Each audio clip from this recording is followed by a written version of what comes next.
Wow, you have been a very busy person. Let's go through your stuff.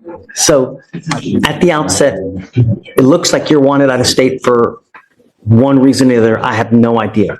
I know you're going to tell me it's all gumdrops, tulips, and little bunnies jumping, right? But how I get to know you is how you look on paper, right? What I see now, you have a credit card abuse that's open, a felony credit card abuse, a felony theft, 2,500, 2 or more times open, a felony fraud, another credit card abuse open, another credit card abuse open, another felony theft open, an aggravated robbery. Is that it? And then what else you got open out of state? She has 2 thefts of property in Houston County, Alabama. No kidding. In Judge Smallwood's courtroom, the stakes couldn't be higher. On one side, a defendant juggling multiple felonies across multiple states, credit card abuse, theft, fraud, even aggravated robbery. On the other, a judge who's seen the story play out too many times. The question today isn't just about bond. It's about whether the system can protect the public from someone who refuses to protect themselves. This bond, she's going to have all those other bonds up in the air. And so she's got a lot on the line, and we discussed that. Now, the failure to appear, Judge, I have just one more argument, was only because she was in jail here. She was keeping up with the Alabama case. It does not bode well the number of cases and types of charges, of course not. But she technically, it was not really a failure to appear. It's just, I mean, she couldn't go. She has been keeping up with it. Her family is very invested in helping her and got a lot of financial investment. And as a side note, I mean, she's been feeling it. Her sister got shot in the face, 20-year-old sister shot in the face, and she had her funeral yesterday and she missed it. So that sucks. She understands like what's been going on, and she's feeling it. My sister died. My little sister. It's not just this bond, it's everything.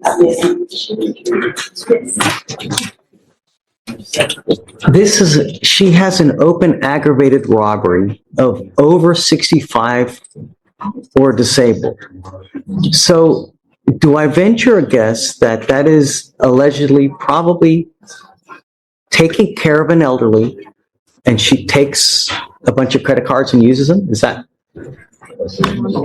I would have to see if that became offense. But Judge, she's also had similar history in other states within the last few years as well. So we wouldn't feel comfortable releasing her on bond. We have concerns that she would be a danger to the community if we did so. I think so too, Ms. Smallwood. You've repeatedly shown to us that you don't care about our public. You don't care about our bond conditions. And that is evidenced by your 1, 2, 3, 4, 5, 6, 7 open cases here where you have been filed on in multiple dates. And you also have multiple offenses in Alabama, and then you have similar offenses in another state. So essentially, you are playing hopscotch with the states with criminality. And you want me to give you a bond? Really? I would like hair, but I'm not going to get it. That's just a sad fact of life. Like here, it's also a sad fact of life. I'm not giving you a bond, because if I let you out, what's going to happen? Historically speaking, every 2 months you pick up a case. So if I let you out in 2 months, you're going to pick up another case. I don't want that to happen. Sometimes we have to protect people from their own selves. You are your own worst enemy. And now I'm going to protect you from yourself. I'm not giving you a bond. I can't, Shreya. Understood. You know what I mean? It'd be, and not only that, all the money she's posted here, 1, 2, 3, 4, 5, 6 $60,000 bond. Whose money is that? All these. All these are credit card abuse cases. She's getting money from somewhere, some other place. No. Sorry, man. This isn't your average day in court. We're talking 7 open felony cases, bonds worth tens of thousands, and a history that stretches across state lines. The defendant insists it's all bad luck, but the judge sees something else, patterns of crime and chaos. And when patterns repeat, the gavel usually falls hard. You're staying with me. Just let Alabama know that I'm not, so that they can come get her. The good news is that you've made bond on these cases, so we now give Alabama 14 days to come get you. If they don't come get you, then they'll file a dismissal. Or has she waived? She has waived. What date did she waive? September 25th. Yeah, so you have actually 13 days. No way, Miss Smallwood. It's time to pay the piper. Thank you. You were charged with driving while intoxicated. You're facing up to 6 months in jail and or a $2,000 fine. We're going to do probable cause. You have the right to remain silent. Anything you say can and will be used against you. You have the right to have an attorney present. If you cannot afford one will be appointed to you, sir. Okay. On September 19, 2024, an officer was dispatched to assist a firefighter call at 100 block of Delano Street in Harris County, Texas. The wheel witness, the firefighter Paul Dean, stated that the defendant was asleep behind the wheel at the stop sign of the 100 block of Delano Street. The wheel witness tried waking the defendant up and tried to pull him off from the scene, and then came to a stop when other firefighters blocked his path. The officer observed a mild odor of alcohol, glassy bloodshot eyes, and swing. The defendant stated that he was coming from an Airbnb downtown and had nothing to drink all day.